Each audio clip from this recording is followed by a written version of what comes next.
यहाँ पे union budget के साथ साथ जम्मू कश्मीर का भी बजट डिस्कस किया जा रहा है, टेबल किया गया है।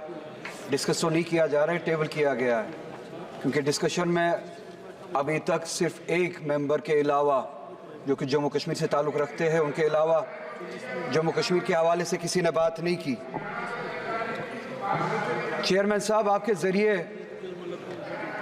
मैं ये बात बताना चाहता हूँ यहाँ पे इस ऐवान को कि ये बजट का यहाँ पे होना, जम्मू कश्मीर का बजट पार्लियामेंट में प्रेजेंट करना, पार्लियामेंट के ज़रिए बनाया जाना, यूनियन गवर्नमेंट के ज़रिए बनाया जाना, ये एक सोवरेन बिट्रेयल है, धोखा है जम्मू कश्मीर के लोगों के साथ। ये डेमोक्रेसी के साथ एक बहुत बड़ा मजाक है जो जम्मू कश्मीर के लोगों के साथ किया जा रहा है। डेमोक्रेसी में इस तरह के फैसले लोग खुद लेते हैं, अपने ज़रिए लेते हैं, अपने लिए लेते हैं, जिसे कहते हैं democracy, by the people, for the people, of the people. मगर आप देखें, जम्मू कश्मीर का बजट जम्मू कश्मीर के लोग नहीं बनाते, जम्मू कश्मीर की स्टेट नहीं बनाती है। आज 70 साल के बाद जम्मू कश्मीर के लोगों के साथ इतना बड़ा धोखा किया गया और उस रियासत को इस हद तक गिराया गया कि उससे उसका बजट, उसके फैसले करने का हक भी छीना गया। उन वादों के प्रिंसिपल्स के बरक्स, जिन प्रिंसिपल्स के बुनियाद पे हमने इस यूनियन के साथ एक्सेशन किया था कि हम अपने फैसले खुद लेंगे, ये स्टेट, जम्मू कश्मीर की स्टेट अपने फैसले खुद लेंगे, अपना रास्ता खुद बनाएगी, और वो इख्तियार और वो पावर इस यूनियन के कॉन्स्टिट्यूशन ने हमें दिया था। आज आप देखिए, हमें न सिर्फ अपने फैसले लेने का इख्तियार नहीं है, न सिर्फ अपने बारे में फैसले और रास्ते बनाने का इख्तियार नहीं है, बल्कि हम पे फैसले थोपे जाते हैं। बजट यहाँ पे बनाया जाता है। आज आप मुझे बताइए, हर एक रियासत का, हर एक स्टेट का बाशिंदा यहाँ पे बैठा हुआ है। किस स्टेट में ऐसा होता है कि उस स्टेट का बजट वो स्टेट खुद ना बनाए, उन पे वो थोपा जाए, वो फैसले उन पे थोपे जाए। हमसे हमारा हक छीना गया, हमसे हम हर तरह के वो डेमोक्रेटिक राइट्स जो उस स्टेट के बनते थे 2019 में आपने छीने।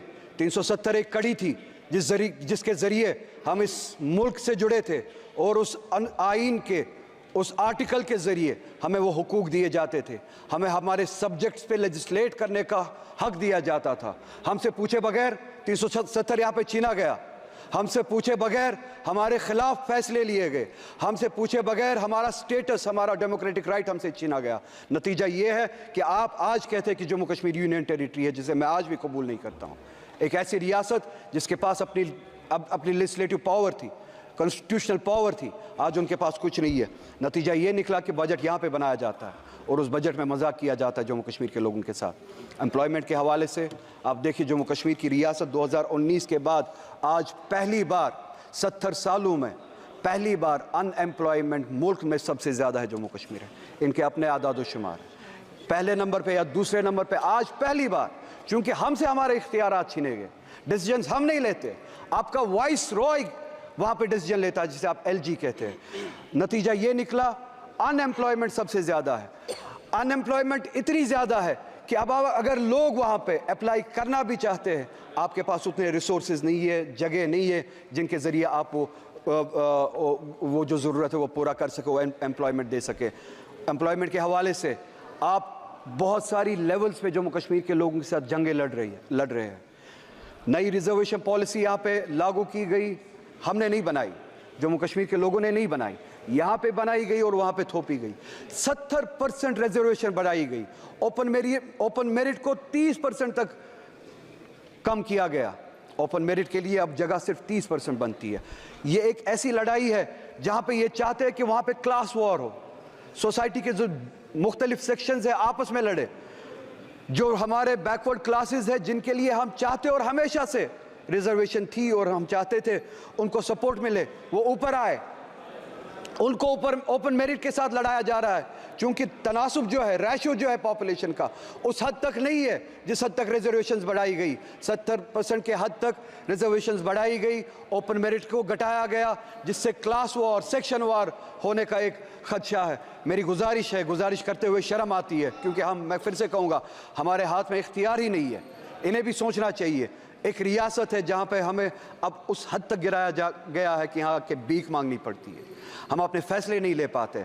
इनसे गुजारिश है ओपन मेरिट को या सुप्रीम कोर्ट की जो कैप है उस हद तक रखे, या पॉपुलेशन का जो रेशियो है, पॉपुलेशन के हिसाब से जो कैटेगरीज है, पॉपुलेशन का जो रेशियो है उस हिसाब से आप रिजर्वेशन करें, ताकि वो जो ओपन मेरिट पे इस वक्त तलवार चल रही है वो ना हो।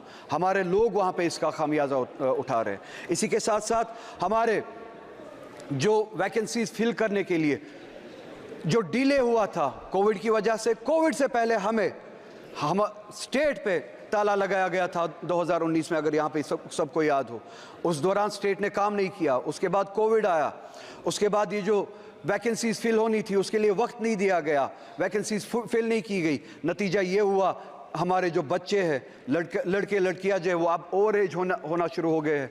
हमारी गुजारिश है कि अब ये जो कैप जो है वो जो 28 साल तक थी उसको बढ़ाया जाए, एज रिलैक्सेशन दिया जाए, एग्जेप्शन दिया जाए, ताकि जो कोविड के दौरान 2019 के दौरान जो आपने लॉकडाउन किया था, जिस दौरान स्टेट ने काम नहीं किया, वैकेंसीज फिल नहीं हुए, उनको वो एज रिलैक्सेशन दी जाए। अगर आज वो 33 साल के 32 साल के हुए हैं, उनको वन टाइम एग्जेप्शन दिया जाए, वो रिलैक्सेशन दी जाए कि वो अप्लाई कर सके। हॉर्टिकल्चर हमारा बहुत बड़ा सेक्टर है, बैकबोन है। आप उस हॉर्टिकल्चर के साथ भी लड़ाई लड़ रहे हैं 2 लेवल्स पे। चेयरमैन साहब, आपके ज़रिए इन्हें बताना चाहता हूँ, एक टॉक्सिक हमारी खाद वगैरह जो हमारे लिए पेस्टिसाइड्स यहाँ से भेजी जाती है, जानबूझ के टॉक्सिक भेजी जाती है, जिससे हमारे पेड़ पौधे ख़राब किए जाते हैं। दूसरी लेवल पे हमारा जो सेब कश्मीर से आता था उसको पिछले साल, अगर आपने सुना हो, रोका गया और यहाँ से मुल्क से बाहर, चाहे वो ईरान से हो चाहे USA से हो, सेब लाया जाता है without tax, without import duty सेब लाया जाता है। यहाँ की मार्केट मंडियाँ भरी गई है बाहर के सेब से जिन पे इंपोर्ट ड्यूटी नहीं लगाई गई। कश्मीर से आने वाला सेब उसको रोका जाता है, कश्मीर की हॉर्टिकल्चर को टॉक्सिक पेस्टिसाइड से ख़राब किया जाता है। 2 लेवल्स पे हमारे साथ जंग लड़ी जाती है। हमारी इकोनॉमी को कमज़ोर किया जाता है, हमारे हॉर्टिकल्चर को कमज़ोर किया जाता है। मेरी गुजारिश है, हम चाहते हैं, जम्मू कश्मीर की आवाम चाहती है कि इंपोर्ट ड्यूटी लगाई जाए, जो बाहर से सेब आता है उस पर इंपोर्ट ड्यूटी लगाई जाए, और जो ये टॉक्सिक पेस्टिसाइड हमें भेजा जाता है उस हवाले से काम किया जाए। ये पेस्टिसाइड हमारे बीच ना भेजा जाए, हमारे साथ इस तरह की जंगें ना लड़ी जाए। हमें जी हाँ, मैं वो बात भी करूँगा। वक्त मेरे पास ज़्यादा नहीं है, आपका हाथ घंटी पे है। हमारे साथ हर तरह की ज़्यादती होती है, वक्त भी उसी तरह की एक ज़्यादती है, मैं जानता हूँ। मैं एक बार ना चाहते हुए यहाँ पे दोहराना चाहता हूँ, मैं यहाँ पे इलेक्शन की भीख मांगने के लिए नहीं आया हूँ। मैं यहाँ पे अपना स्टेटस और अपना कॉन्स्टिट्यूशनल राइट जो 370 के ज़रिए हमें दिया गया था वो मांगने आया हूँ। मगर जाते जाते यहाँ पे ये इस वक्त की स्पीच कंक्लूड करते करते चेयरमैन साहब, आपके ज़रिए पूरे मुल्क को याद दिलाना चाहता हूँ कि सुप्रीम कोर्ट ने इस गवर्नमेंट को डायरेक्शन दी थी कि सितंबर तक वहाँ पे डेमोक्रेटिक गवर्नमेंट कायम की जाए। सुप्रीम कोर्ट की डायरेक्शन के मुताबिक अगले महीने सितंबर का महीना शुरू होने वाला है, मगर अभी तक, बस एक मिनट में कंक्लूड कर रहा हूँ, अभी तक वहाँ के डेमोक्रेटिक वहाँ के इलेक्शन के लिए अभी भी कोई प्रोसेस शुरू नहीं हुआ है। आपसे गुजारिश है, डेमोक्रेसी के लिए, for the spirit of democracy, उन्हें डायरेक्शन दे, कम से कम सुप्रीम कोर्ट की डायरेक्शन पे अमल करे और वहाँ पे इलेक्शंस कराए। और यहाँ पे जैसे कि अखिलेश जी ने कहा, सीटें अगरचे इन्होंने बढ़ाई है, जो ये मुल्क भर में रिजर्वेशन और पिछड़े हुए क्लासेस के बारे में बातें करते हैं, उस हवाले से ये जवाब दे बजट में और अपने प्लान में। जम्मू कश्मीर की असेंबली में इन्होंने उस हवाले से क्या किया है। मैं आपका बहुत ही ज़्यादा शुक्रगुजार हूँ, आपने मुझे वक्त दिया। वक्त मिलता तो बहुत ज़्यादा कहता।